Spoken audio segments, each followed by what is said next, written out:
All right, guys, welcome back to the Unrestrained podcast here at the Latino Conservative School of Hard Knocks.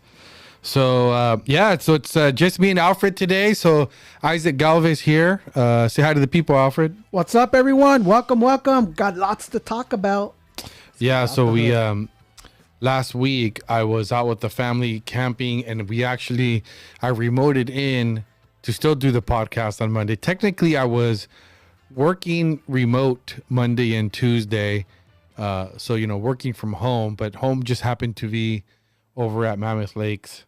And then I took the rest of the week off with friends and family, had a good time. Super exhausted today, honestly, very, very tired. But we recorded a full episode, but apparently the audio was not good because I was at an RV park, and I'm guessing it picked up all the noise.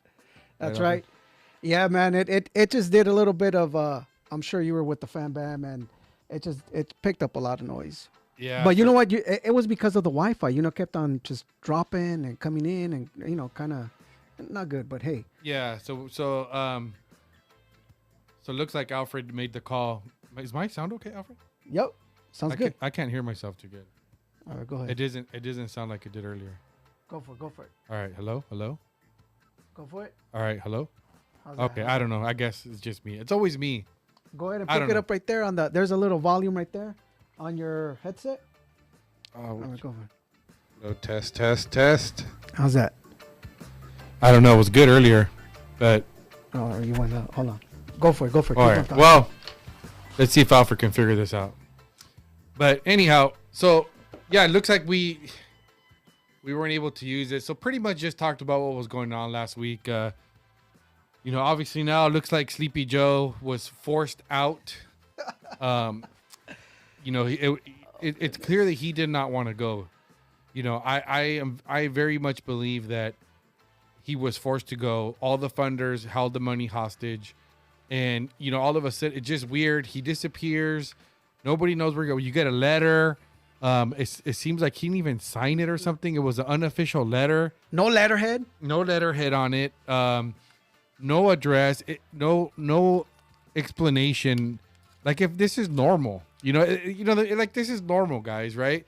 Again, the will of the people. The Democratic Party talks about, democracy, right, and how our democracy is at stake. But look at what they just did. They forced the candidate that the Democratic Party voted for to run against Donald Trump. Mm-hmm. Right? And no matter what you say, we've talked about the cognitive issues. The way I look at it is this: the people that voted for him, I'm not going to give them an excuse for being so ignorant that they believed the media when they told him that he was perfectly okay. There was no problem here. He's sharp as a tack, right? Super sharp. He knows what's going on. You guys should see him behind the scenes. He's incredible, right? And we have to believe two things. Either the base believed it, or they didn't believe it, but they voted for him anyways, and they didn't care, right? Either way, it is what it is.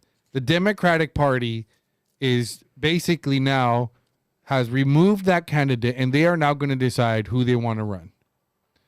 How's that democracy? But anyways, I do want to start off with this here. Beverly Beatty. This is what I wanted to get started with, because to me this is very important. Beverly Beatty, she's a woman, a black woman that, came onto the scene during the Black Lives Matter, when all that was going on, like 3 years ago.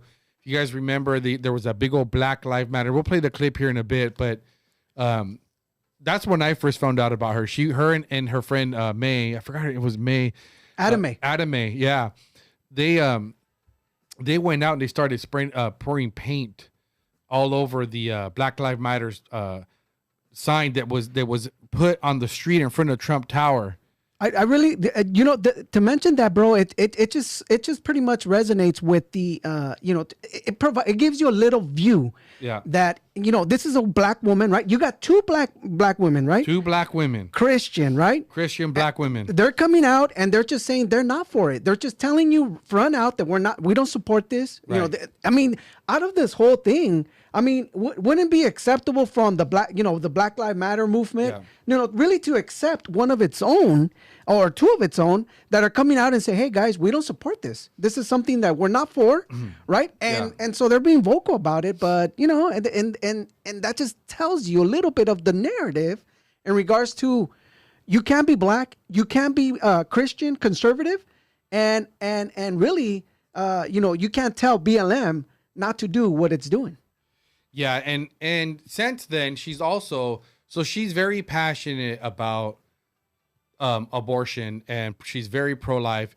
She started a ministry. I think it's called, I want to say Living Waters, but that's not it. But she At the Well Ministries. So it's it's At the Well Ministries. It's a ministry dedicated to going out and finding, pushing back against abortion. So her and May, they'll go out to these Planned Parenthoods. You guys could go on YouTube. I don't know. It's been a long time since I've gone on there, but I went in the deep rabbit hole with her because I really respect her. I think she's very bold. I know there's Christians that probably don't like her style. I honestly do. I honestly do like her style. She is very aggressive, but she doesn't break the law. So I don't really know exactly. I haven't really been able to find exactly what happened because there's no video footage. But basically what's going on now is that she's now being sentenced. She's facing 3 years in federal prison. Wow. Golly. The claim is that she was blocking an abortion clinic entrance. Apparently there's a law. It's called the... I guess what they're claiming, let me just read this paragraph and it'll kind of go over. It says, a Manhattan federal court sentenced Beverly Beatty Williams, she's 33 years old, pro-life activist, to 3 years and 5 months in prison. July 24th is when the sentencing took place for violating the Freedom of Access to Clinics entrance. I guess it's the FACE Act. Okay. This is so twisted, man. This law right here is so twisted. I mean, think about it. You get penalized for stopping the murdering of children. Yeah. So this is what they're claiming happens. William was convicted of she's convicted of interference, including by threats and force with individuals seeking to obtain and provide abortions, according to Department of Justice. The wife and mother was sentenced after preaching the gospel outside an abortion clinic and allegedly injuring a clinic worker and blocking the entrance. Okay, so the claim, I guess, is that she injured a clinic worker and was blocking the entrance. So I guess this FACE Act, I'm guessing then the fact that supposedly, allegedly, she was blocking the entrance.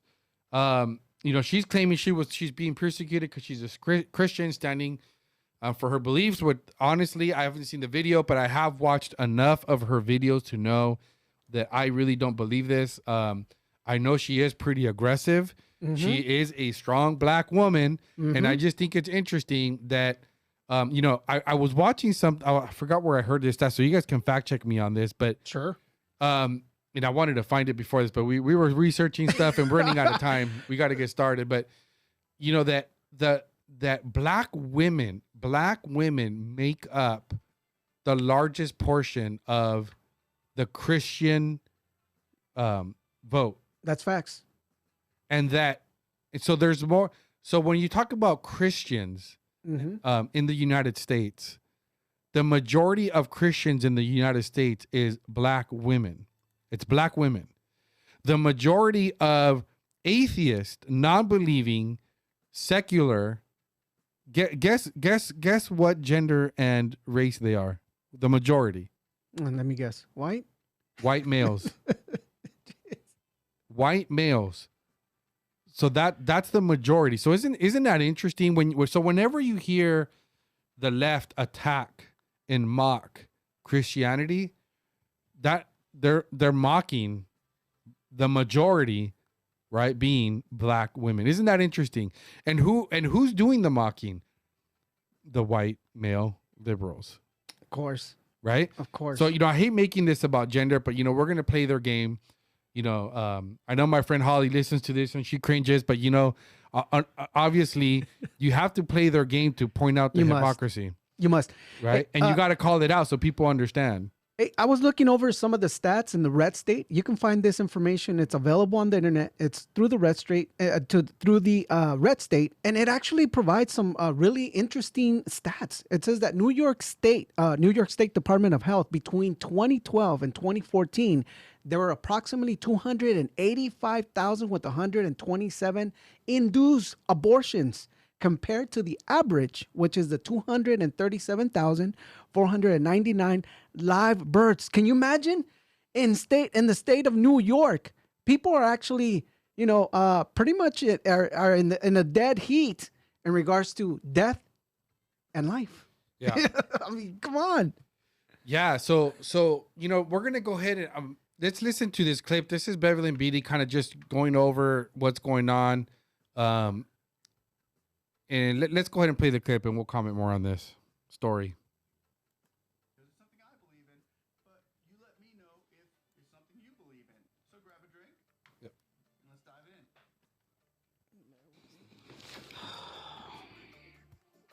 Give me 1 second. Let me You work guys, We'll buy your house for cash. Sorry. No matter the condition. Stuck with the property. Anyhow, you know how that goes. Yeah. Hit the skip button. Hit the There skip we go. button. Here we go. All right. And then it takes a little bit to... And of course, the Matrix. The Matrix is always trying to attack us. Trying to attack you. me clearance to speak regarding the case. So I'm going to say some things, and I think it'll make it clear. I don't want to take too much time. I don't want a super long live, but my husband's here to just be of support and help me out because my memory can be a little off. Okay. Yeah, so it's been a lot. So yeah. Yeah, it's been a lot. All of these articles are coming out, and what's frustrating is that the articles are saying that I was violent and that I hurt someone, and that I deserve what I got because I was so violent. Okay, I want to make it very clear right now. This is why the appeal needs to happen, because the evidence, I believe, will show different. No one's hand, when you hear crushed in a door, crushed means broken limbs, crushed means severed things going on, dysfunctional hand. Crushed does not mean a report of you going 5 days later and being told to urgent care and being told to give ibuprofen. That does not count as crushed. So let's make something very clear. My 41-month conviction is due to a woman saying her hand was caught in the door, that I leaned on for 10 seconds and it took 3 people to get me off the door.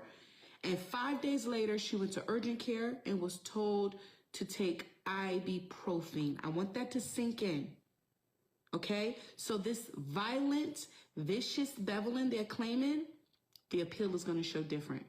On top of that, there's a statement from when I spoke to the judge about my case. Number one, I did not ask for leniency. Let's just make that very clear. I did not beg for leniency. But what I did was I told the judge my heart towards abortion. Okay? I told the judge where I stood when it comes to abortion. I told the judge that even after an abortion, it doesn't remove the broken heart. And a record that I have a Go ahead and stop it here. I mean, it's like a 10-year gap from this. Yeah, so I just wanted her to explain a little bit, guys. So she goes on to talk about the case, and apparently the judge flat out told her that she wanted to make an example of her. And because she has a following, she does have a decent following in social media, and she is very inspiring when it comes to her pro-life stance and her activism, for lack of a better term. And the reason I really like Beverly Beatty is because she is what I believe the right needs. She is very tough. She's very outspoken. And you know what's interesting is that, man, if she was a liberal, they would be attacking the left, everybody who criticizes her, because, you know, she's a strong, you know, independent black woman. And she is from the streets. Her parents were both from the hood. Her dad was a total gangster in prison. Her mom the same way. She's totally streets, and you can hear it on her style, the way she speaks a little bit. When she gets loud and passionate, the hood comes out in her, right? And that's exactly what I would consider, what I would imagine if she was a liberal, they would be. Let me just read this. This is just an example, because on here it says part of what they're claiming she was saying. It says the release notice. So they're talking about a release that, according to a live stream on social media posted by Williams, she stood within inches of the healthcare center chief administrative officer and threatened to terrorize this place and you know, quote, terrorize this place, and warned, quote, "We're gonna terrorize you so good, your business is going to be over, mama." Right? So if you just, in the way I read that, right, just read that in a total street language, black woman, that's how they speak when they get aggressive, right? And Beverly and Beatty, it doesn't mean she really is terrorizing it. But Beverly and Beatty is very passionate, you know, and about abortion, and to her, which I agree, is one of the things that she said, I heard her say before, that really made me think about this whole situation when it comes to activism and Christians going out in front of these Planned Parenthood.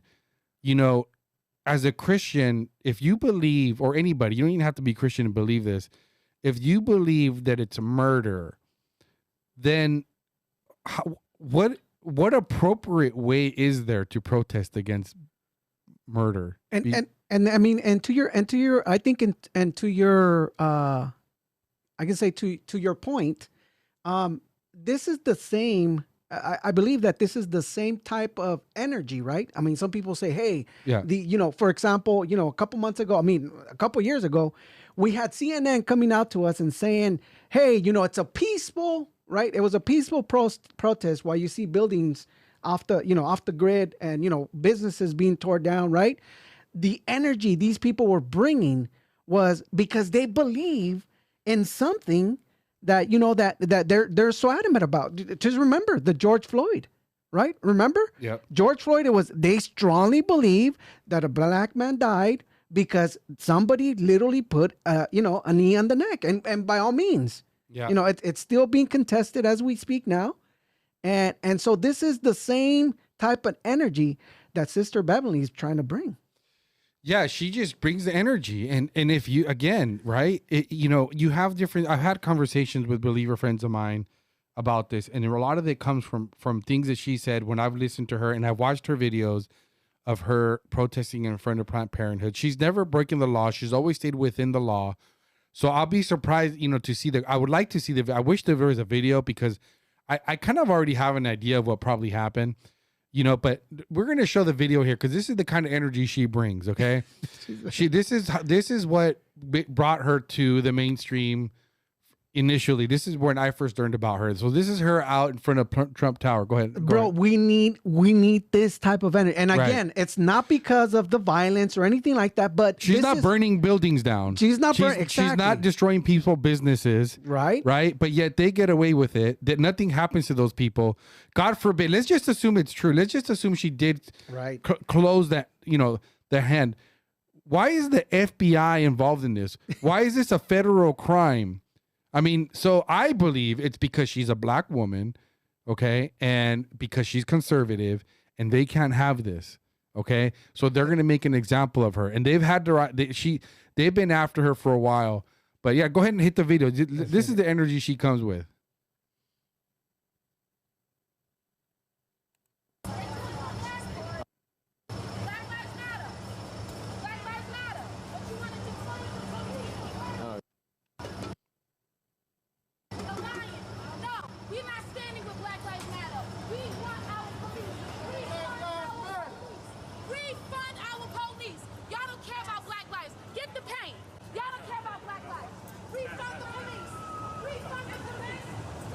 The police are there. Yeah, and they talk about afterwards. That's Adam A. Yeah, it's Adam A. And they talk afterwards. Keep letting it play. That the cops were actually, they told them afterwards that they were helping her. Like because if you notice, they're kind of acting, but they're letting her do it. Right. So after this happened, they just got to make it seem like they're trying to stop her, right? Look at, which is great. I think it's great. Of course. Yeah. So go ahead. So this was this is the energy she comes with, and she's not destroying people's buildings. She's not, and she's not burning anything down. She's not threatening people. She comes with the energy, and we need more people like her on the conservative side. Unfortunately, that means that you have to be willing to go to jail, because you're not going to get away with it like Antifa did. They are going to come with you with the full force. Of course. And they come up with this FACE Act, which, why do we even have that?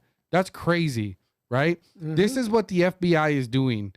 Again, I go back to, Donald Trump and the whole, this retribution conversation we were having. Sure.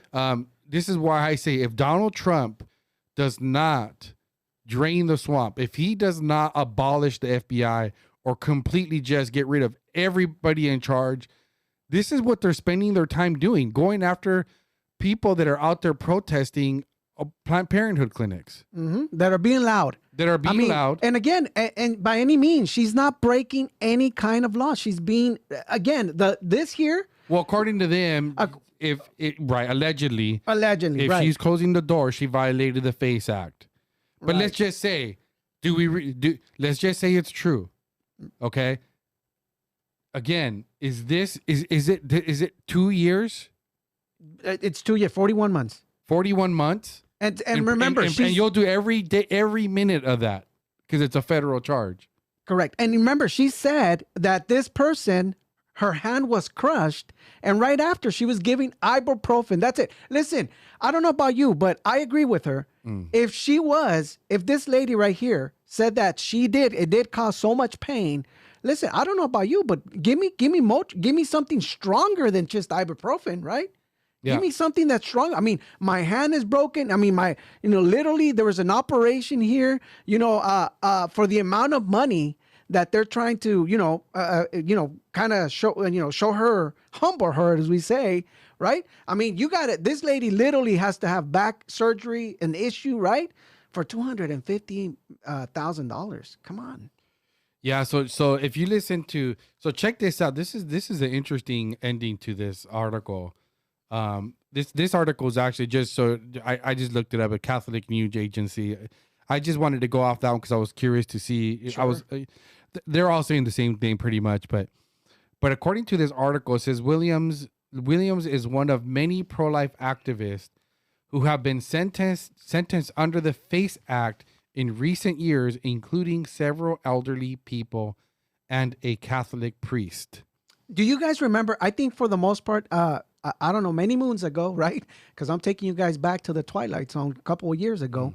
You guys know that the FBI or, somebody in the FBI just went after this priest in front of their family and their kids, right? They brought him out. They arrested him, right? Just because he was being vocal against the murdering of children. I mean, think about it. This is what people believe. I strongly believe that abortion is murder as a believer. Right. Yeah, but yet again, because they have a platform, they have a way to, pass down the message that this is, murder. They're being prosecuted by the FBI and DOJ. Yeah, guys. And apparently then, if that's the case, it's pretty clear that the FACE Act is definitely a federal law that was passed to go after people that are pro-life. But this act was just recently enacted in 2021. Think about it. 2021, they just enacted this law because, again, you just have a corrupt DOJ and, FBI that are just, instead of them focusing on snipers and, all this stuff, they're focusing on people that are outspoken. Yeah. People that are parents that are going into school boards. Yeah. We still don't know we still don't have all the details on the attempted murder of Donald Trump. Of course. Or assassination, right? We still don't have a story. I mean, all that, but they're spending time trying to put people like Beverly and Beatty in jail. So guys, we you know, I wanted to start off with it because to me this is important. She is going to appeal this. We're going to put the link to her Give Send Go account on the what do you call it? On the description. Yep. Yeah. So if you guys could go in there, whatever you're led to give, I'm sure it all helps. I think it's well, I guess they're showing their goal of 250,000, which I believe she's raised what 53,000. It looks like so far. 53,000. I know that her retainer was like 25,000. And so this stuff is expensive. And guys, this is they're coming after all of us. So if you're pro-life, we have to help her out. We need this to be appealed and we need her to win. It'll set a precedence moving forward so they can't come after more people, because they will go after more people using this FACE Act. We can't let them get away with this. So yeah, go into the link, guys. Whatever you can give. I wanted to make sure that we were supporting her because I'm very passionate about her actually, and you know what she represents. So yeah, guys. So getting just kind of switching gears, Hal. Sleepy Joe. We started off talking about this before I got on the Beverly subject. But yeah.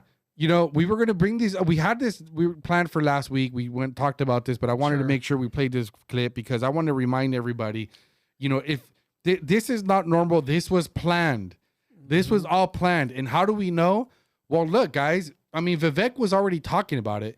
He wasn't the only one. Okay. There was others talking about how they were going to switch candidates. So we're going to play this montage of Vivek.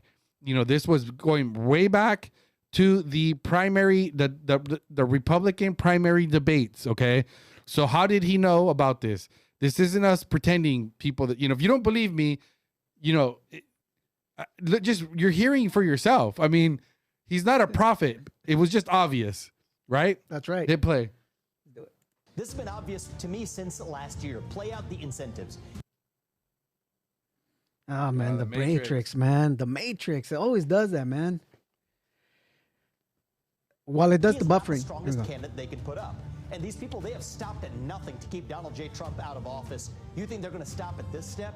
I think it's actually one different game they're playing, Kaylee, is they want this to happen as late as possible into the cycle. They want it to be in the honeymoon phase of a new candidate. The Democratic Party is wedded to identity politics. The only reason Kamala Harris got that job, frankly, is because she was a black woman. Don't take my words, take it from the words of the Democratic Party itself, which leaves Kamala Harris or Michelle Obama. That's where I predict this plot ends. If you want to defeat the deep state, vote Trump. If you want to fight inflation, vote Trump. If you want to revive national pride in this country, vote Trump. If you want to revive our national identity in this country, vote Trump. If you want to make America great again, vote Trump.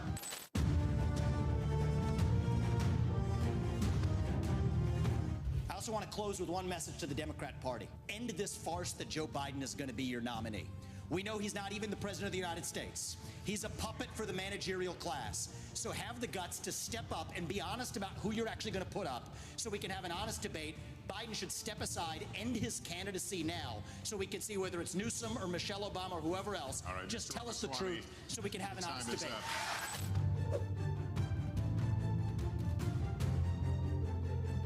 I think that the reality is the managerial class around Biden has lost their use for him.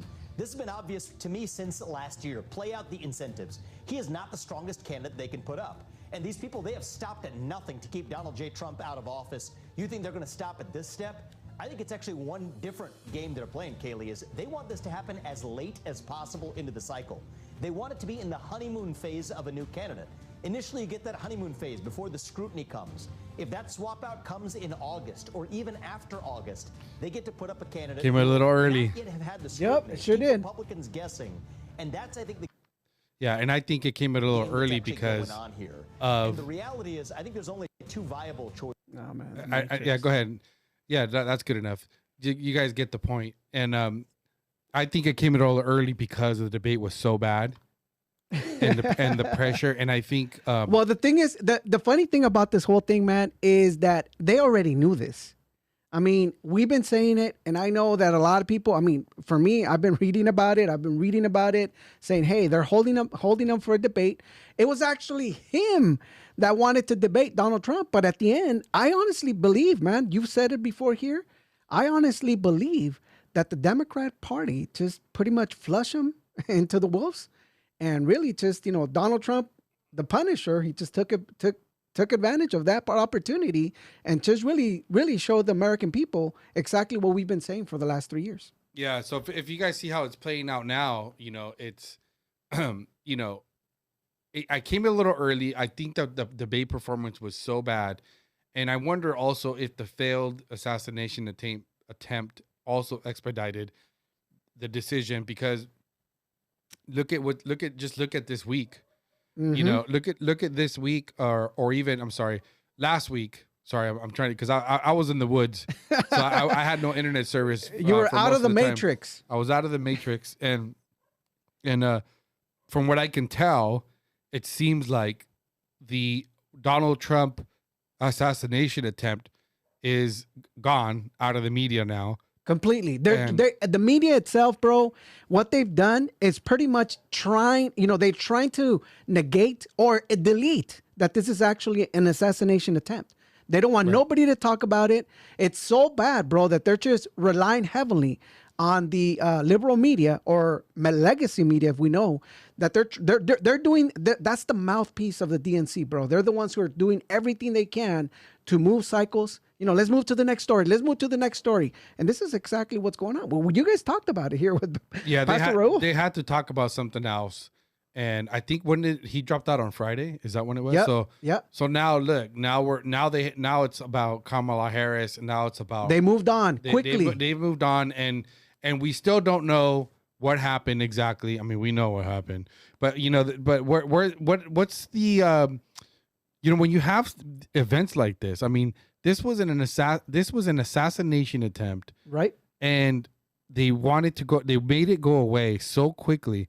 This is something that usually will stay on the news for a couple of weeks. I mean, if you think back to every major shooting, even remember like the Vegas shooter, which that's still crazy, right? Man, I wish we had a podcast back then, because that Vegas shooting, that night I was listening to something online that had it was scanners, right? And you can hear the radio conversation between the police officers during that shooting. And I remember listening to the whole thing, and it was not matching what was being reported on the news.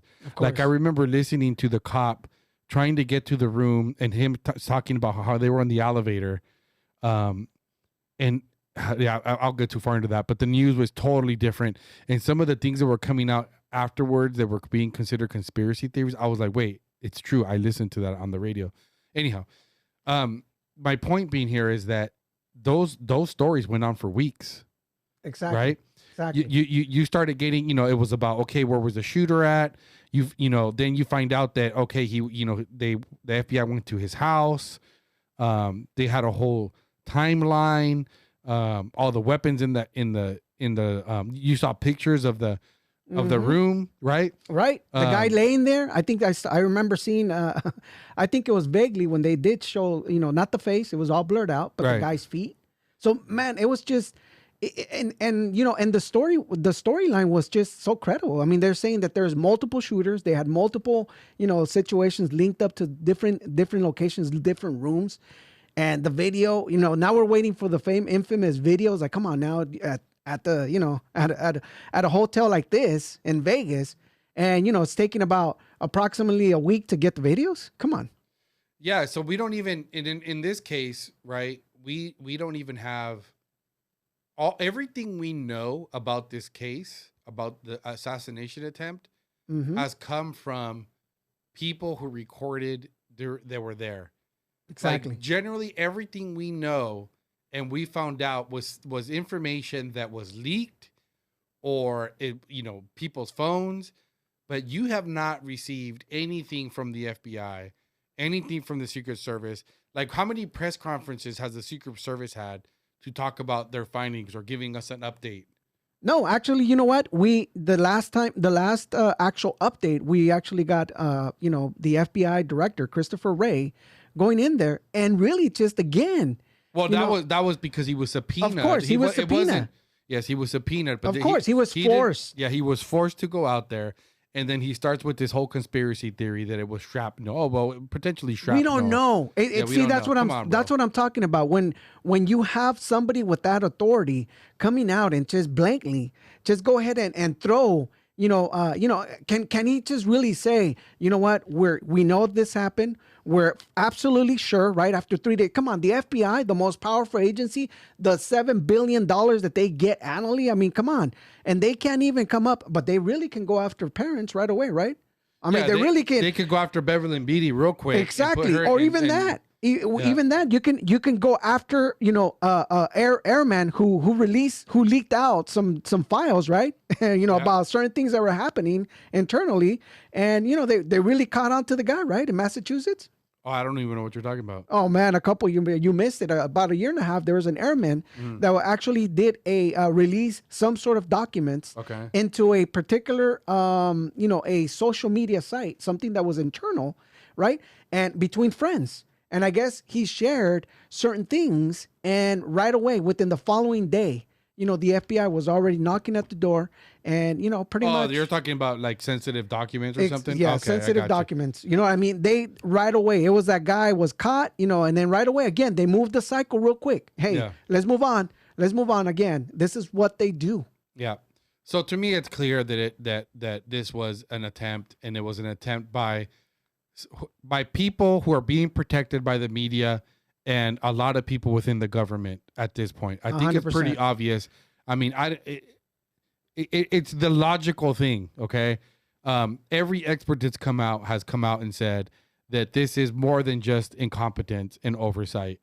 This is clearly what somebody intended for this to happen. And I think, I starting to believe that really the plan was for him to be killed, blame it on Iran. I've heard this theory. I think that theory makes sense, and that would start World War III. 100%. I mean, it failed. It completely failed. And the reason why I say this is all a plan was because, hey, Austin Financial, right? I mean, somebody that is a day before, think about 2 days before the assassination, they're short selling stocks. You know what I mean? Like, come on. Like if you're they were short selling Donald J. Trump stock. Exactly. Yeah. Short selling. And then right away they say, oh, we made an error because they failed, right? Because they failed and now they got their money back. I know, it's crazy. It's wild. Yeah. So now, guys, we're stuck with Kamala Harris here. I mean, we'll see so far because they still have to have the convention and it can change at the convention. I mean, they have the delegates and, I'm sure there's infighting behind the scenes. 100%. But it kind of seems like they're coalescing around Kamala because my understanding is now that I know the Clintons came out right away and endorsed her. Pelosi came out right away and endorsed her, which once you get Pelosi, she usually gets her way. But then the Obamas kind of hesitated. And apparently they've now come out and endorsed her. But the funny thing about this, bro, it wasn't like the proper endorsement. Like, come on now, if you're gonna endorse somebody, this is how crazy this whole deal it's to me. I mean, come on, somebody with the brain will just say, okay, this is not right? You have Kamala coming out. Number one is you have Kamala who shows up, in. Where in Scranton, right? And this is up in where Joe's town is, right? Mm-hmm. The command center, right, as they call it, right? And you have Joe that shows up on a call. Then after doing the whole, somebody did a quick check on 11 Labs. They did a check on 11 Labs, and they uploaded the video, the actual sound, and it actually shows 98% saying that it was AI created. All right. Oh, the sound? The sound, the actual sound. And then that's why when you actually see some of the videos that, that she's showing up and she's, Joe, we talked blah, blah, blah. And one of the videos, it actually shows that she's on this recording, like she caught herself saying like, oh, thank you for joining this call. Right. And I mean, even to find out that during the time that she's having this discussion, the thing didn't sink in properly, and now they're like, oh, did we drop him? Did we drop him? And I she didn't made it see all sound like, that. oh, bro, you're missing out. And but to all of this, I mean, you see the same thing on the Obama and Michelle, right? On a phone call. I mean, come on now. Yeah. If this is the opportunity to actually, really stand behind somebody, don't you want to see him? I mean, if I'm going to endorse you, I want to meet up with you. I want to see you somewhere. Let's make it official. Let's get the media, so they can really see how, how strong and united we are. We're not getting that from the Democrat Party, bro. You're not getting that because I think that, well, there's two things. There's two things that might be going on here. I think that either see, I still think the steal is in. Mm-hmm. Right? They still have a plan to steal the election. I think that the reason they had to get rid of Joe Biden is because it would have been too obvious. Right? It would have been too obvious if he won. I think now with Kamala, some people will still buy it. Because she's at least, even though she's an idiot, and we're going to play this little montage here of just, guys, she's not a smart person. The soup lady, I call her. She's a goofy chick. She's super goofy. I think she's dumb as a rock. Mm-hmm. I think that she's just somehow was able to figure out how to sound. I can't even say that because she doesn't even sound smart. But if people don't pay it, see, this is the problem. Mm-hmm. The laymen's, the Democrats, the liberals, they don't pay attention to detail. They don't pay attention to the words that are actually being said. This is how Obama was able to win. If you listen to Obama's speeches, he's saying nothing. He's just sounding good. It's called NLP, neuro-linguistic patterns. That's kind of what Obama was, what opened my eyes to the game. Listening to him is because I had an understanding of what NLP was or what it is. When I heard him speak, it was very obvious to me that he was a master of NLP. Mm-hmm. And NLP is neuro-linguistic patterns. It's a form of communicating where you're using key words and phrases that catch your attention and make what you're saying sound good, right? But you're not really saying anything. Okay? It's hard for me to explain, but if you go back and listen to Obama's speeches, and again, remember, just hope and change. Well, what's hope? What's change? See, the laymen don't question what that means. For some reason, people hear hope and change and assume that hope and that change is a good thing, right? Is change always a good thing? If you ask me, I mean, think about it. If I'm living in $1 million house, right? And now I'm, 15,000 square foot, 20,000 square foot house on 20 acres. And now I have to move to a 1,200 square foot house in 6,000 square foot lot. Is that change good? Of course not. I'm getting ripped off. Yeah. If I go from making 6 figures to 2 figures, is that change good? Well, apparently this is what they want. This is what she's advocating for. She wants everybody. That's socialism, Marxism. Yeah. She wants everybody to be equally. Like you listen. You could be the smartest person. You can work hard. What I'm teaching my kid, what you're teaching your kid, your children. Come on, work hard. You can accomplish anything. You can make it. Well, this lady right here, her way of thinking and train of thought, or whatever she's trying to portray, the message is we all need to be equal. You don't need to work as hard. Isaac, you can't work as hard as me, and work as hard as me, and I'm in unemployment, and I should be making the same thing as you. This is what she's portraying. I just think Kamala, people like her, are useful idiots that they just like the attention, they like the power. I think that they're just puppets. 100%. They will do whatever they need to do to be the person out there in front of people, getting all the attention, getting them, the wealth and everything that comes with it. But let's go ahead and play this video. Just pay careful attention to this. Can potentially be our next president, guys. I don't know how this is an improvement from Sleepy Joe, because it's really not. Here we go.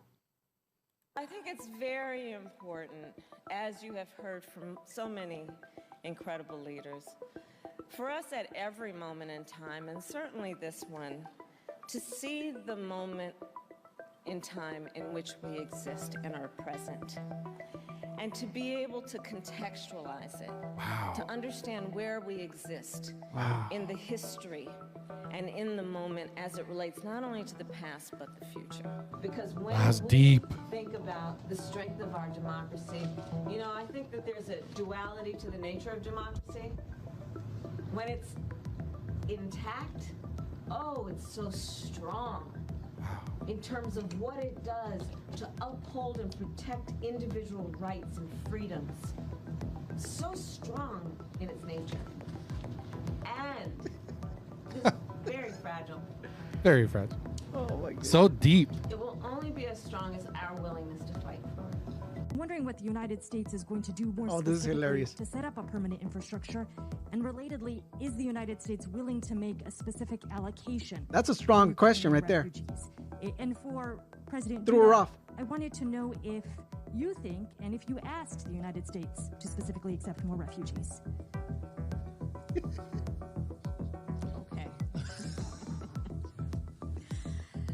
A friend in need is a friend indeed. That was too smart of a question for her. Too smart. Okay. We all watched the television coverage of just yesterday. That's on top of everything else that we know and don't know yet, based on what we've just been able to see. And because we've seen it or not doesn't mean it hasn't happened. No, Taraji. Now, you know I wouldn't Oh, do that, goodness. especially not to a fellow bison. The real HU? I know you've been traveling across the country. What are you hearing? Yeah, girl, I'm out here in these streets. And let me tell you, you're right, Taraji. These extremists, as they say, they're not like us. They not. Oh my How goodness. embarrassing. Oh, How the goodness. pandering, the pandering and you know, so if you listen to this carefully, she really thinks that she's so deep. Like, you know, what's her other famous one that where there's another phrase that she Is it the air? Is it the when she says that we exist in the exist context in of the time, or yeah, what is the it? time. Yep, the context of time. Yep. I forgot what Let me see if I it's. can find it. Let me see if I can find it. It's like, I don't know if she sits there and really thinks that she's just come up with some very deep thought, you know, or theological expression, or, you know, just these little phrases that she comes up with. They're so absurd. But yeah, I mean, how is this better than Sleepy Joe? You know, she got asked a question and she's just like, oh, you know, don't know what to do here because I'm being asked a very difficult, complicated question, right? It's absurd. But yeah, what's the other tab that we got there, Alfred? Oh, Sorry, we got sorry, we I got to go forgot. the golf cart. Yeah. Okay. Sorry. Yeah. So if you could skip to the next one, because then I lose track of what we got coming up. But you don't have to play it, just so I can see. Hit Ready to the go. next tab. Okay. Oh yeah. So The matchup. no. This is the matchup. So yeah. So apparently, you know, now she has such a horrible track record, right? Of course.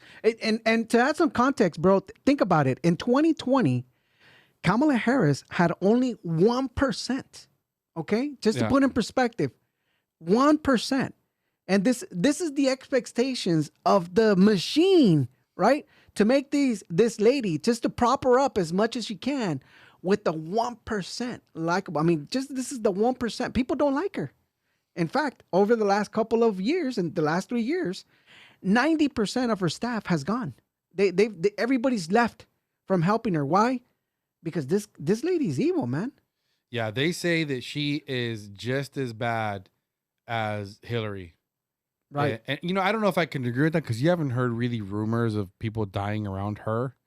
But we do know that she did imprison a lot of black people, okay, in California. And she did keep prisoners past their sentences. She wouldn't release them. Well, somebody did die. A couple,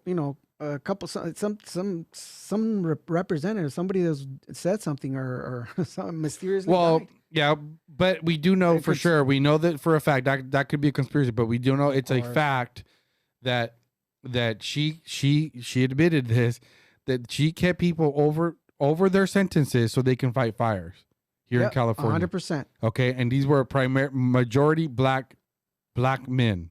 Okay, so this is who you'd be voting for.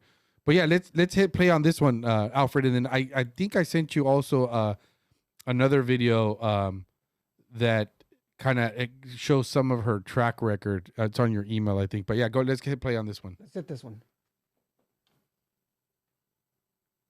Was not true. She was never appointed border czar. And this will be her first visit to the U.S.-Mexico border region since she was appointed as the border czar by President Biden. People are going to have to counter the misinformation. You already hear folks talking about the border czar. She wasn't the border czar. President Biden tapped Vice President Kamala Harris, to be the border czar. Now, she wasn't the border czar. That's what Republicans labeled her. They were very critical of Kamala Harris, especially in her role as border czar. Now what she's up against is folks lying about her border record, calling her a border czar. Kamala Harris, who was appointed as the border czar. The Biden team didn't declare her the border czar. They wanted her to work on kind of the root causes of immigration. There has been so much criticism against Kamala Harris. You know, she was the border czar. Calling her sort of the border czar, which wasn't necessarily the case. So the border, if they weren't planning to address it in a major way, do not make her your border czar. She met with some of the Northern Triangle countries, but nothing has effectively changed.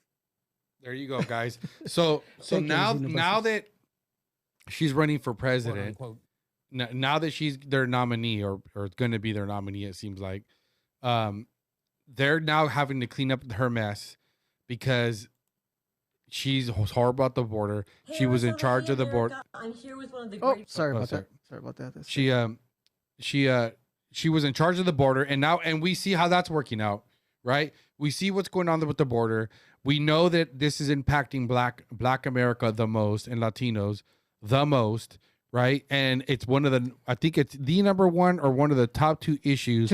That's number one. Number two, well, of course, you got the issue with the inflation. That's the economy and the economy and inflation and the border, right? Right. Those are the two issues. And so she was the border czar, and now the same people that accused us of lying, because they're saying we're lying by claiming that she was the border czar. They're the same people that said that Sleepy Joe was sharp as a tack. The same people that told you that there was nothing wrong, no cognitive issues. He's going to be your next nominee. He's going to run for president. Nobody's trying to kick him out. Those are the same people, right? And the same people who are telling you that Donald, there was no alluding to there was no assassination attempt, right? That he was hit by glass, so on and so forth. It's the same people that are saying now that, oh no, she was never called the border czar. That's just a right wing. They're the ones calling her. Well, there you have it, folks. We just showed you guys the video. She was the border czar, and now they're going to gaslight you. And unfortunately, you yourself or some of your family members is going to just keep buying it. Well, that's what they do. This is part of that. Somebody mentioned, I think it was Jesse Kelly, man. He was saying, he matched it up perfectly. He was talking about the hive mind, right? This is the hive mind. It's so awesome because it's true. It's about your understanding of something. This is what the machine does, right? The machine pretty much spills you a lie, and they expect you to believe it. But remember, this is what they do. It's a constant thing that they keep on telling you that's a lie. It's a lie. It's a lie. Yeah, you watch it. You turn to CNN, MSNBC, and the hive mind believes it. They see it. These are the people that are sitting there watching, being programmed, and they come back to you. And when you tell them the truth, and you're telling them like, "Hey, wait a minute. That's not the truth." No. This is what they're saying in the news. They believe it, right? Yep. The hive mind. This is what their clear understanding of what they interpret it the way that they're saying, and it's a lie. Yep. Yeah, and people keep falling for it. But yeah, I haven't seen this yet, but I saw this, and looks like Mark Levin puts this. How long is this, Alfred? This was about I think it's we can play it, and then you can tell me when to stop. Yeah, let's see what we got. So it looks like Mark Levin. 9 minutes. Yeah, we're not playing like all that, but we just want to get a little sample here because it looks like Mark Levin put together some quick videos of her positions. Okay, because again, guys, you're gonna get more of the same. Okay, with Kamala Harris, you're gonna get the same policies that have led to high gas prices. That's led to war. It's leading to inflation. This is gonna, but this is more. This is she's already talked about her plan, adding more taxes. You know, she's talking about adding up to 80 high taxes, open borders. Remember, she's clearly talking to the people and telling them, I don't believe in calling any immigrants, right? Any illegal immigrants, people that cross the border, right? They break the law. Yep. She's not for criminalizing that. This is exactly why she went to this is what she went to the border to begin with. Yeah. And she was giving this task, right? And I think that she, you know, even Joe himself, might have said himself, I'm not dealing with this crap. I'm giving it to Kamala. And Kamala pretty much said, I'm not dealing with it. I'm not going to do anything, and shatter herself for the last 3 years. Yep. So let's hit play on this here real quick, Alfred. Let's see what Mark Levin's got to say real quick. See what he put together here. What do we believe in as Americans? The Declaration of Independence, unalienable rights, respect for the individual. This is key. Individual liberty, individual property rights, unalienable rights, God-given. There it is in our founding document, the Declaration of Independence. Natural law, the law of nature. This is so crucial. You cannot have freedom if you don't respect the sovereignty of the individual, each of us as individual human beings. Otherwise, you have these horrendous totalitarian regimes, these centralized powers with iron fists. Mark, why are you getting into this? I'll tell you why. Because we found a clip where Kamala Harris told us what her views are of human nature and where she would take this country. Let's hear it. Wait a minute. I want to know. Now, either she is a rabid Marxist scholar who embraces it, or she's a blithering idiot. But either way, as President of the United States, she would push this agenda because we know Joe Biden has through executive orders. When you keep talking about equity as the end game, that's about dehumanizing the individual. This is what totalitarian regimes do. Equity, we got to get to the end game. Everybody's the same. That's the Khmer Rouge. That is Mao. That is sick. So I want you to listen to this. This is Kamala Harris explaining her totalitarian ideology, which is pure Marxism. Not from me, from her. Go. If you're not making $150 it keeps happening, but per year, get ready to skip the ad. Get ready to skip. Encourage you to. There you go. It has to be about a goal of saying everybody should end up in the same place. And since we didn't start in the same place, some folks might need more. Equitable distribution. But we also need to fight for equity, understanding not everyone starts out at the same place. So there's a big difference between equality and equity. I remember Equality this. suggests often everybody should get the same thing. That's not what equality Go ahead means. and go ahead, because we're not going to listen. Equality means Alfred. Yep. Yeah, no, we're not going to listen to the whole thing. But see, this kind of stuff to me is so racist. Okay, because when you hear people like her talk about not everybody starts the same, right? What do they mean by that? Because typically they're talking about the fact your skin color. Because you're a certain skin color, you're already at a disadvantage. And to me, that's racist because, well, not just to me, it is racist, okay? Because color has nothing to do, the color of my skin has nothing to do with where I start in life. It's not a disadvantage for me to be brown. It's not a disadvantage for you to be black. It's not a disadvantage for you to have slanted eyes or even a benefit or whatever. That's not the disadvantage. Do we have? Can you go back to the tabs, Alfred? Sorry, so I can see what's next. This one. Oh yeah, sorry. But it does. It's about class. Sorry, I lost my train of thought. Well, it's about there is the war isn't between races. It's between the wealthy and the poor. But bro, this is the idea. You know, this is the idea that these people are the one that throwing it out there to the most gullible people. You know, you got the people that are, you know, the people that are up for it. You know, these are uneducated. Think about this, right? We get everybody into DEI, right? In our colleges, right? We teach our children at a young age, you know, that, you know, it's okay to have 150 genders, right? Equality, because, you know, poor, you know, Susie, you know, who's Mark, or, you know, and now they're portraying it in stories, right? Yeah. And so they're presenting this emotion, right? And now they bring this emotion, this idea that everybody, this system here is broken, is corrupt, right? And the idea now is propagated through somebody like her, the apologist of equality, as we say, right? And come on now, I mean, this is Marxism, bro. This is 1990 stuff. Yeah, and I guess, you know, the issue, what the scary thing about this, guys, is that, you know, in order for you to be equal, that means you have to force people to do things, or you have to take away from others. You know, so just because I'm Latino, just because I'm first generation here, I mean, there are so many first generation Latinos that are extremely successful.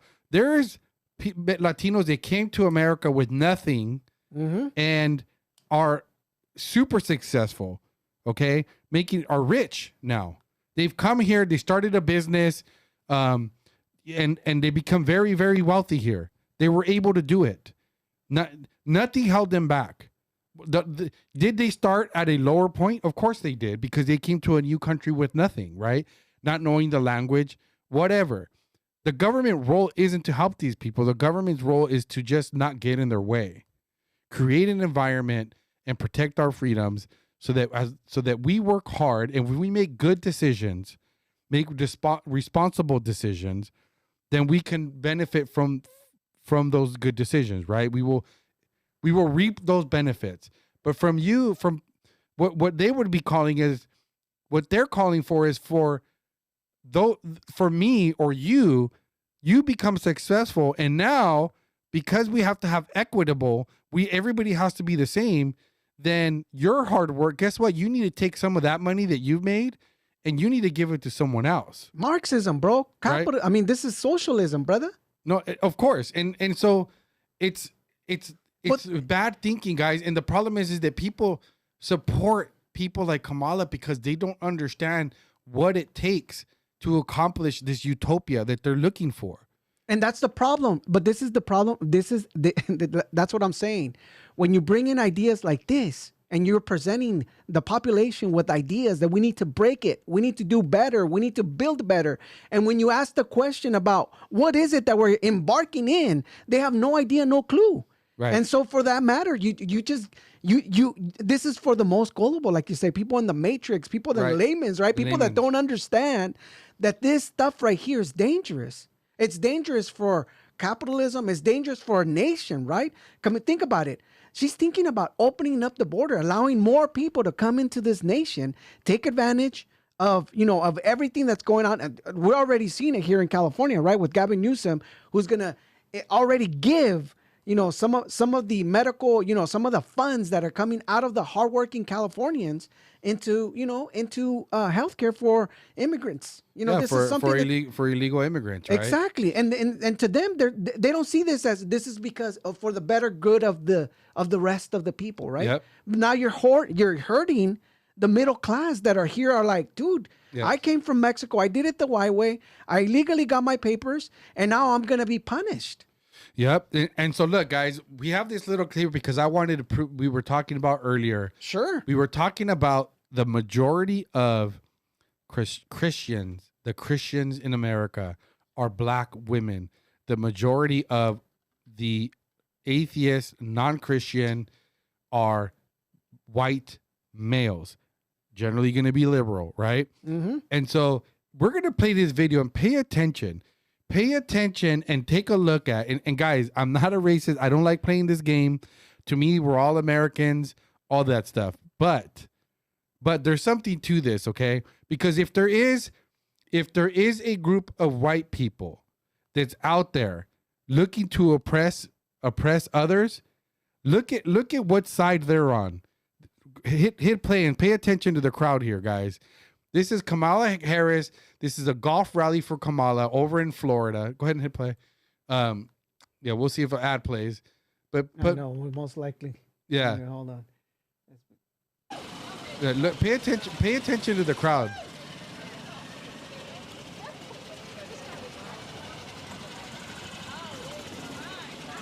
Pay attention to the crowd. Look at how diverse. Look at the diversity in this crowd.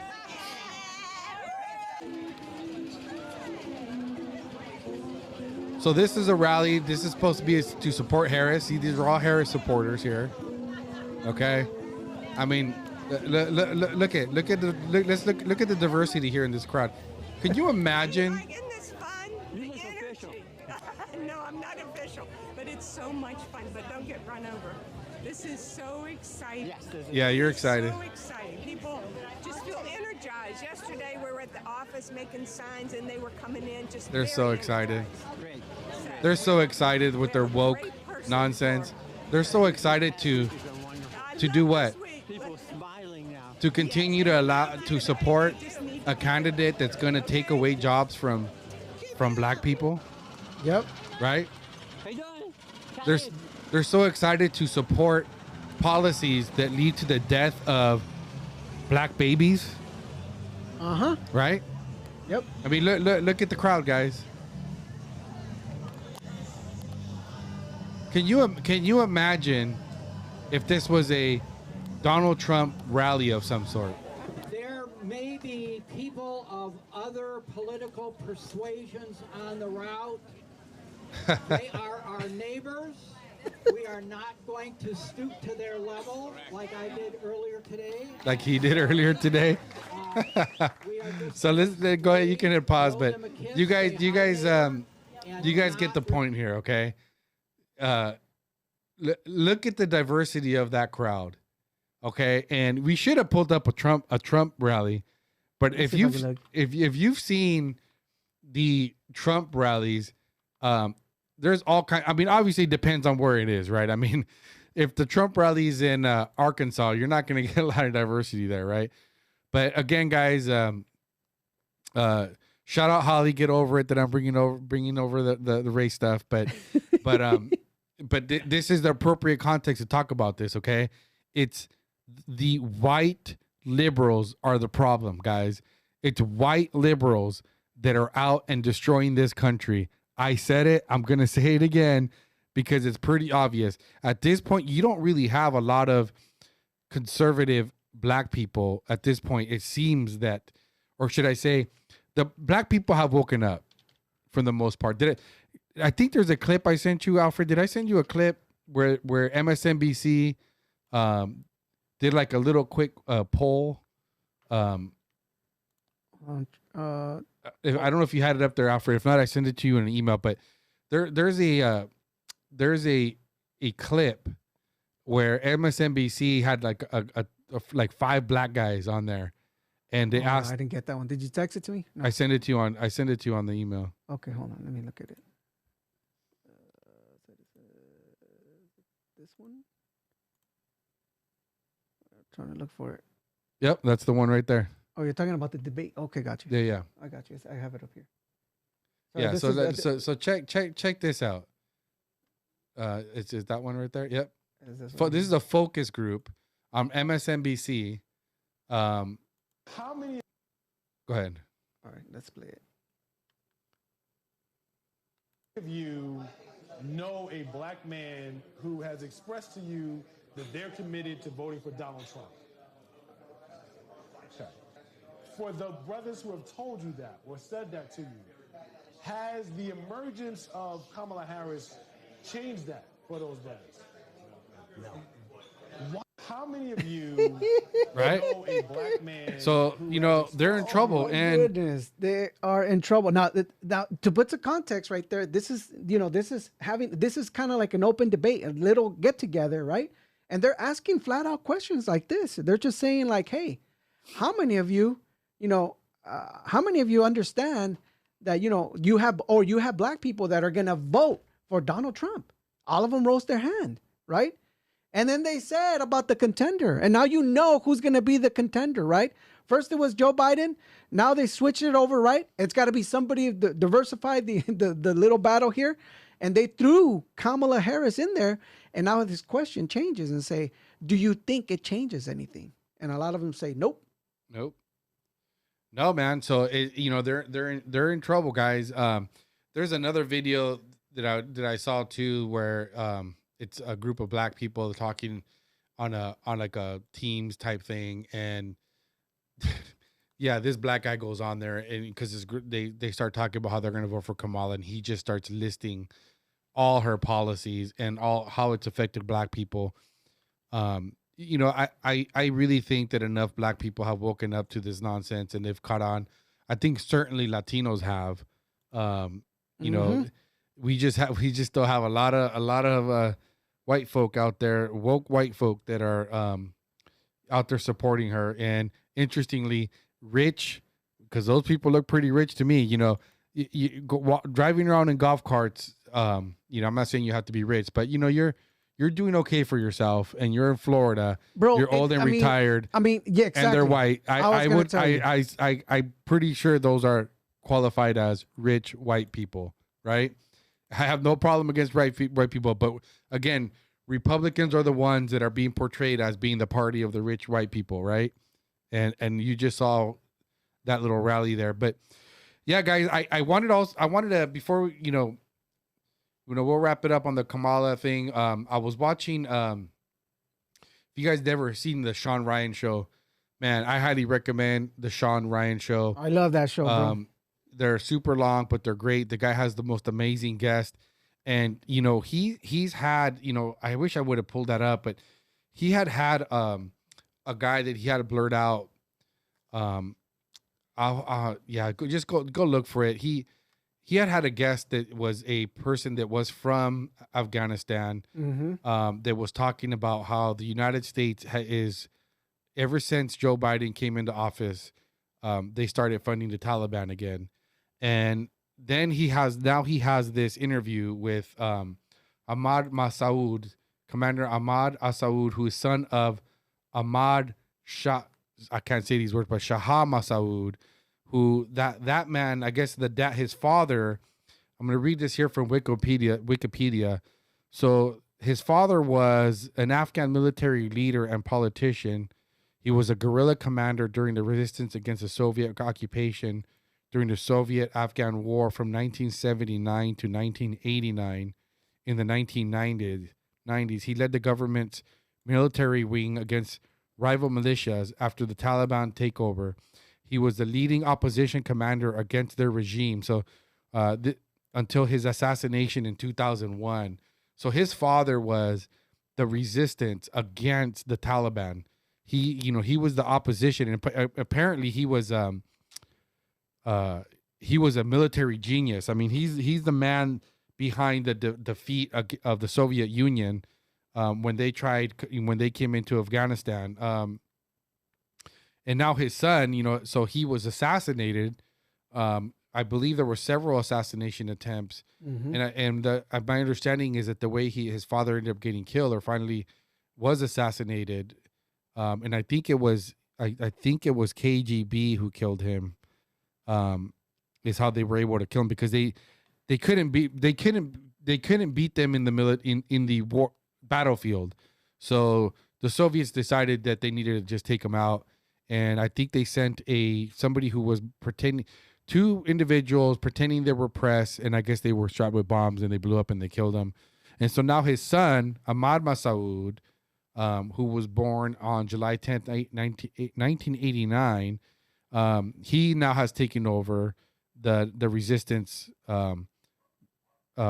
in military against the Taliban. He is the eldest son for Ahmad Massoud, and he was appointed as the CEO of Massoud Foundation November 2016. On September 2009, he was declared his father's successor at his mausoleum. I don't know what that is. And he is now basically the man. He's He's referred to as the young lion of Panjshir after the Taliban seized control of Panjshir Valley on 6th of September of 2021. Masoud fled to Tajikistan along with former Vice President Amrullah Saleh. So he's now like the commander of the resistance, and Sean Ryan ended up flying out, I guess, out there to Afghanistan, or I don't know if this is in Afghanistan, but I don't think they disclosed where he's at, but he's having his interview. So I just wanted to play this clip for you guys where he's talking about how the United States is now funding the Taliban. And I believe they were doing this even before until Donald Trump came in. But go ahead and hit play. A strategy to take over a district or a province now. Before we get into the strategy, your strategy, I'd like to ask one more question about the U.S. funding the Taliban. Is there, we know that the U.S. is funding the Taliban with $40 million to $87 million a week. Whoa. Is there any other funding or aid that the U.S., NATO, any other countries is giving Taliban and or any other terrorist organizations? Well, there are many rumors about it, that the Taliban's GDI are being funded. What is the GDI? GDI is the Taliban, this notorious KGB of the Taliban, basically, Okay. CIA of the Taliban, and this intelligence sector of the Taliban, which is very notorious for imprisoning people, torturing people, raping people, disappearing people, kids, women, men. It's a very notorious entity. This is what the However, U.S. is there paying are for. some rumors that it has been supported in exchange for information on Al-Qaeda and the other terrorist groups. Or supported by whom? Well, there are rumors that it has been supported by the Western Fund. It's just a rumor. Once again, I don't have evidence to provide in this case. One of the things that I always try to be is to be very honest about what I say. And politic of honesty, I believe, is the best form of politic. I don't have any evidence about it, but there are rumors that for cooperation, there has been some funding. But apart from that, from World Bank to the Bank of Asia, which they are going to attend the Doha conference in a few days, there are sort of evidence in that regard that there are some supports given to the Taliban from those entities. So therefore, in terms of funding, directly that's almost 70 to 87 million weekly. And this indirect settings and indirect funding. So 70 happening, 87 directly, regularly, and God knows how much indirectly. Go ahead and pause it because we get the gist here. But and I know even though he says, I mean, obviously he's going to say, I don't have any evidence. How is he going to have evidence? You know what I'm saying? Not. Like, what evidence? I mean, what is he going to produce? A check? A voided check stub or a bank statement? Of course. I mean, how would you ever really have evidence of it? But to me, the fact that he doesn't have evidence doesn't. I totally believe it's happening, and he's not the only one. Like I said, there was another man that was on his show, the Sean Ryan show, that also said that the United States is funding them, and I believe it. I 100% believe it, and so, this to me is very concerning because we saw it during the Obama administration where we're trying to send money, all these funds to Iran, right? All this money that was being sent to Iran, and yet then what are we hearing now? That Iran is funding terrorism, right? And you just had Bibi Netanyahu come over, right, and spoke against in front of Congress. And and he's making the case on how Iran is funding terrorism, and how we need to unite against terrorism, and we need to push back against terrorism, and demonizing Iran, which I'm starting to question that. I'm starting to wonder if we're just, trying to start a war, right? Because of inflation, because, our economy is suffering, and because we know that the industrial military complex, if there is no war, they're not making any money. And so they need war. They need war to be profitable. And, why not go after Iran, right? Right. And realistically, we're the ones funding them, whether it's directly or through other entities. And one of those entities could possibly be Iran, right?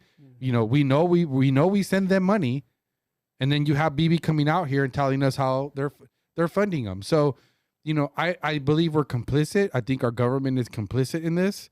I mean, but when you look back, and even we go to how we pulled out of Afghanistan and we left everything, all our weapons, all our military there, was that an accident?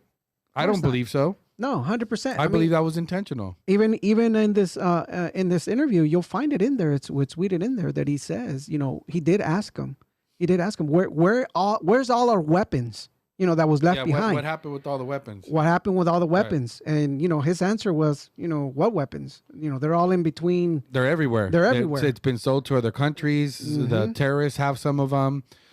His group didn't receive anything. They're getting no support from the U.S. And honestly, if you in the end of this video, he doesn't even ask for money. He just wants the U.S. to support them and not get in their way. And I appreciate that. 100%, I really appreciate that. And I'm kind of segueing into something else here, because I don't know what your thoughts are on this, Alfred, but Israel's really starting to bother me. 100%. I think that's one of the things that, there's no accountability, and I think that's one of the things that's hitting for me. It's giving me this yellow flag. I get it. Bibi's trying to do the best he can, but I'm just telling you, when it comes down to who's in control, right? Who's in control in Israel? That's scary, bro. You got you got some of the, some liberals that have taken over, some of the Congress in Israel. Yeah. And that's damaging to me. That to me, it's like, think about it. It's almost like they see everybody, all the countries in, you're talking about Lebanon, Egypt, Iran, Iraq, they see, Israel as one of the Western countries. And that, to me, that's dangerous, because of the lifestyle and everything that the U.S., right now, currently, how, I mean, we can't hide it. The U.S. has moved away from God. And I think now, you're filtering, you're seeing it. See if you could find the video of when Bibi came up and the reception he received at his speech in the House of Representatives. Look, as a Christian, I believe in supporting Israel. But with that said, I don't support blindly supporting Israel. Israel is not prone, or is not immune, I should say, from corruption whatsoever. I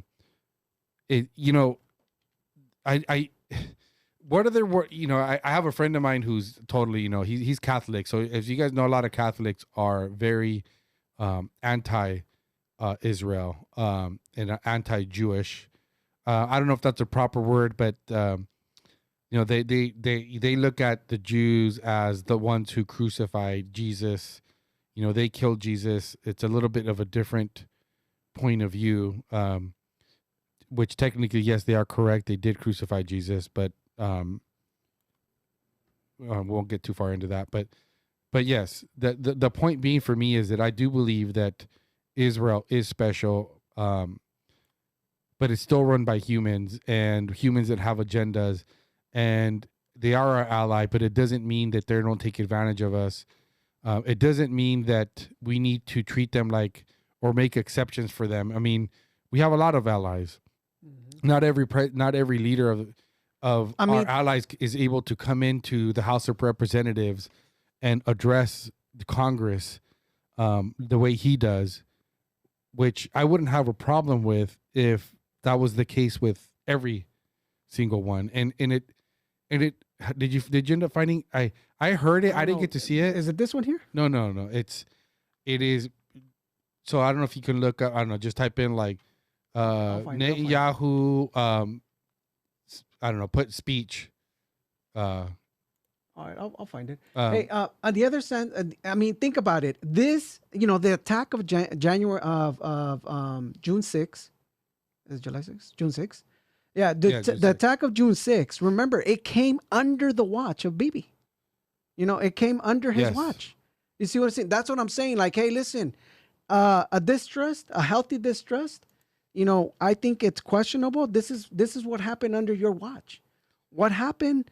You are, getting everybody, kind of removing all the support, from the wall. Think about it, and you can say, well, it was a holiday, yeah, but to unleash out, more than 70% of your armada from a well secure wall, yeah, that right there does not make any sense to me. Yeah, you could put in like BB speaks to Congress or something. Is it this one? Yeah, let's see. Well, I don't know. Can you? I just want to play the. I don't know which one it's going to be because I haven't seen it. I just heard. But scroll down and see if we can get to where he walks in, and the ovation that he gets. Let's see if we can find it here. Is it this one? Okay, because everybody's clapping here. This one? No, this is after. No, I think he's walking in. Oh, here, we want to play this one? I don't know. We could try. All right, let's play this one and see. And the thing is, it's just interesting that it's like both sides, stood up, which is very rare that you get something like this, right? Of course, but then yet again, remember, Kamala, a lot of people will say, hey, well, okay, here, I think it's ready to me. Yeah, keep playing this.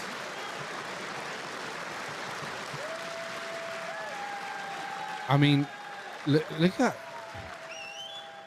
Jay O'Brien, are you noticing who's shaking hands, who is not shaking hands? Chuck Schumer did not shake the Prime Minister's hand. Of course and then not. we did see a quick shot of who didn't? Chuck Schumer didn't. Chuck Schumer didn't as well. There, right behind Schumer. Okay, that's looks like interesting. He's going to step right to the mic, Jay. But before he starts speaking, what do you make of him, of Schumer not shaking his hand? That was chilly. Very quickly, Chuck Schumer is someone who's called for new leadership in Israel. He's made no secret that he has deep disagreements with Benjamin Netanyahu, and those of course not. Why do you want him out? Yeah, there was another one, and I don't know, but that's fine. It was just crazy, and I don't know, man. I'm just not. There's just something weird about. There's just something weird about having a foreign. What is he? Well, he's a minister, right? That's his title, Prime Minister. Yeah, Prime Minister of Israel. Come to that house, speak in front of a Congress. And to me, it's really just a sales job on getting us back into war. Bibi Netanyahu told us that, he sold America on going to war in Iraq and taking out Saddam Hussein. And he promised that he guaranteed that would lead to peace in the Middle East. So the guy's already lost credibility with me, and he actually bamboozled me too, because I'm thinking back about during the Obama administration and how Obama just, shunned him, and, because Obama clearly does not support Israel. I am convinced Obama's a Muslim, which if you're a Muslim, that's fine. But the point being that, okay, but you can't. Let's just put it this way. Okay. If you take that as an insult, that me claiming that he's a Muslim is a bad thing, then why did he lie about it? Because he said he's a Christian. He's not a Christian. Okay, Obama's not a Christian. Well, that's the way he got into. Remember, this is the initial speech when on his first term. Yeah. I remember Obama was the one that was advocating for the marriage between a man and a woman. He's been caught up with that same-sex marriage. You mean? Exactly. Yes. No, Not- I mean, well, no.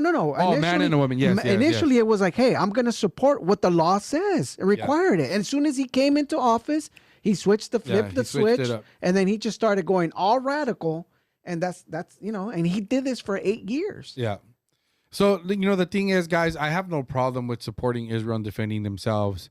I'm telling you, I mean, I just don't want to send them money, and we're not going to send troops. None of that's going to happen. I don't think the American people are. Listen, I mean, to your point, I don't think we should be sending any money. And the reason why I'm saying this is because look at the armada they have.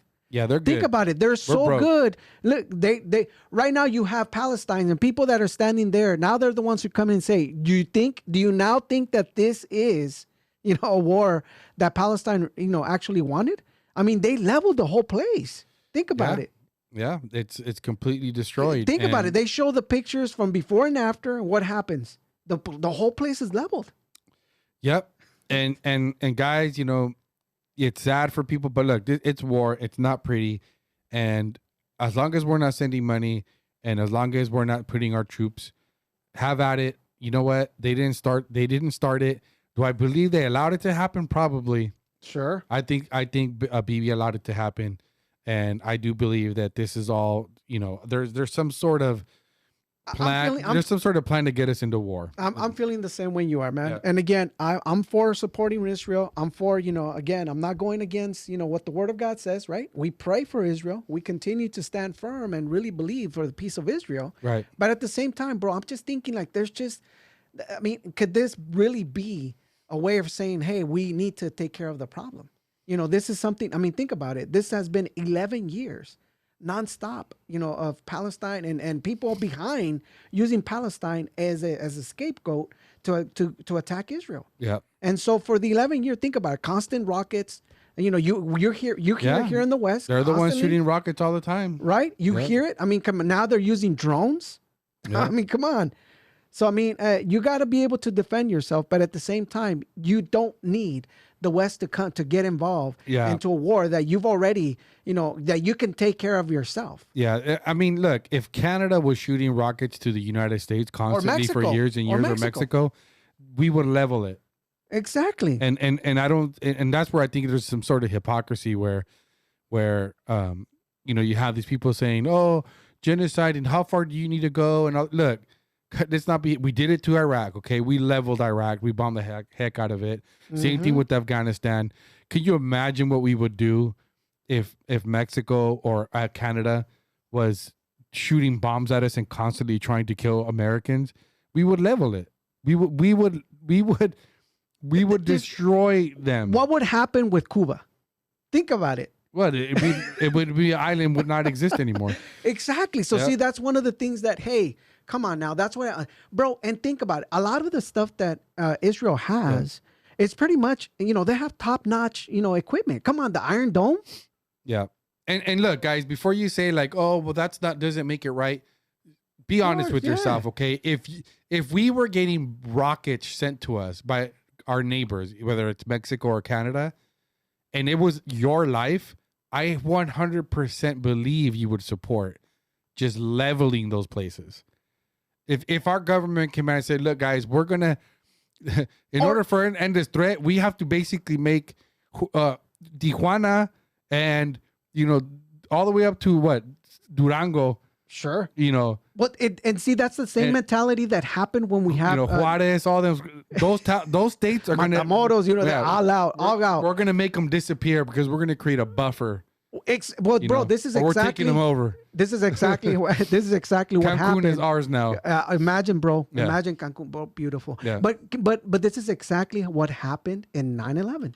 Yeah. Right. The mindset was, hey, they came in, they did this, right? And again, questionable circumstances, and the conspiracy theories about using things in the buildings. I don't know. Yeah. We can't confirm or deny at this point. I mean, right now we're in the Matrix and we're seeing all kinds of stuff that are just coming out, and we're just kind of like, now it's questionable. Now I'm starting to see Isaac's point. You have a healthy question. Yeah, we got to question things, guys. Well, hey, guys, we're gonna go ahead and wrap it up. Thanks for tuning in. please remember to like, subscribe, Help share us out. this. Help us out. Alfred will put the link in our description for Beverly and Beatty. Guys, I think it's important, whether it's $1, $3, whatever. Help out. Help out. If you're on the Lexit Movement 1, I know a lot of believers are there. We post these there, guys. We have to support. We have to stand up. We gotta unify and rally behind her, because they take her out. Think of every pro-life ministry that's out there right now can get charged with this FACE Act. Okay, all that needs to happen is that something goes off at one of these clinics and they paint you out to be obstructing or not allowing them to come in. And now you're going to get the FBI knocking at your door. So, her fight is our fight. So, yeah, guys, go in there, share this. It's important. Share this video. I know I say this all the time, but, if you have friends that are believer, friends that are pro-life, share the video or share the link so that they learn about what's going on there with Beverly and Beatty. 100%.